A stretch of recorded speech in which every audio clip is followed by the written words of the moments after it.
The fight between Brian and Natsu finally concluded in the new chapter of Fairy Tail 100 Year Quest, with the victory of no one else than Natsu. With you till the day I die.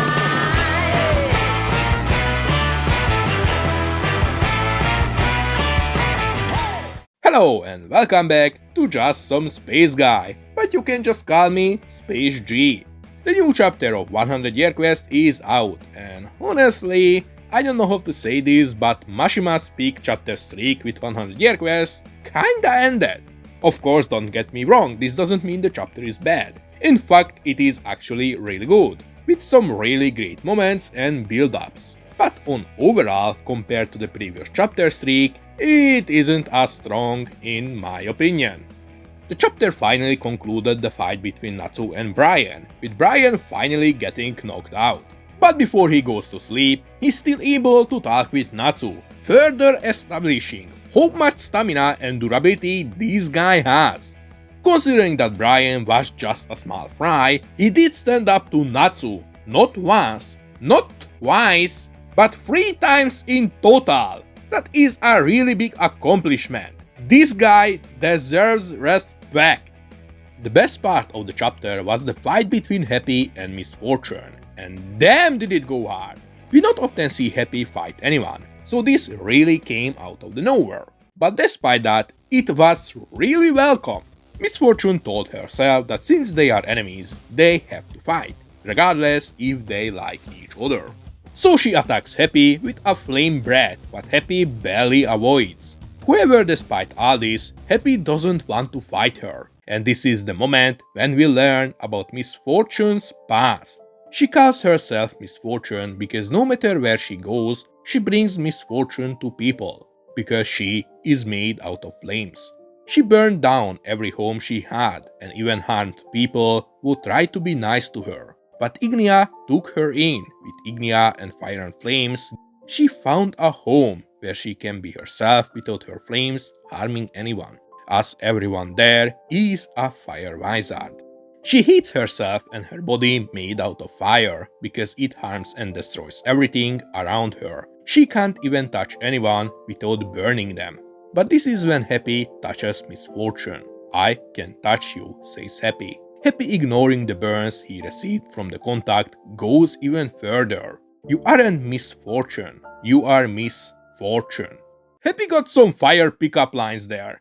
We don't often get a serious moment with Happy, but as I said in my previous video, when we do, it goes hard. And this chapter proved it. Happy straight up talk no jutsu'd his opponent to not just giving up fighting, but to see herself in better light as well, and to even join their side. Happy definitely took some talk no jutsu lessons from Naruto during that 1-year time skip, because holy moly, this was insanely smooth. The entire scene and panel straight up carried the entire chapter. It is just straight up peak. Even if Happy on overall is a giant troll, he still stands up when needed for others, dropping peak scenes anytime he does it, like just now. Bro is the wizard of the Fairy Tail Guild. But of course, Natsu just needed to ruin the moment by kicking Misfortune, like bro. Mashima, why? You had such a great moment there. You just had to do it, didn't you? The chapter continues with the cliffhanger from Ermina, but instead of focusing on the relationship between Mertzphobia and Aquarius, what is probably the most anticipated plot point from the last chapter, it instead focuses on Lucy, Brandish and Aquarius. Aquarius says that she will let them share her key as a special favor, with Lucy being able to summon her on the usual 2 days of the week. Will Brandish get 1 day of the week? How generous. Aquarius also makes it clear that they shouldn't summon her on any other day, because if they interrupt her date, she gonna kill them. However, this is when it is revealed that Brandish actually doesn't want the key of Aquarius, revealing the plot twist that Brandish is actually a tsundere who all this time was looking for the key so she could have given it to Lucy. So all that aggressive behavior she was showing towards Lucy regarding the key was just an act, because someone doesn't know how to be honest with themselves. Brandish being a tsundere is so random. I definitely wasn't expecting this. With this, Lucy finally has fully reunited with Aquarius after 2 years. However, the reunion might be short, as like in the Dogramag arc, narrator Lucy drops some foreshadowing, implying that something bad will happen in the future, something bad what might separate Lucy from Aquarius once again. It is unclear what this might be, as it is just a foreshadowing, but I have a feeling that Lucy might need to break the key again, to summon the Celestial King to face a powerful opponent. Who this opponent might be is still up to the future, but I could definitely see it being one of the Dragon Gods, or the final antagonist of the story. The chapter ends with Erza arriving to Aldoron's location, finding the Lacrima, but not Aldoron. It is unclear where Aldoron has gone, but if I have to make a guess, I would say that Aldoron either have wandered off somewhere, causing destruction in his way, or is resting underground guarding the Lacrima like how Merzphobia was. However, before we could find out, the entire Oration Zex pulls up against Erza, ending the chapter on another cliffhanger. Now I have a feeling that Erza might need to fight the demons on her own for a short time, until Aldoron or Ved pulls up.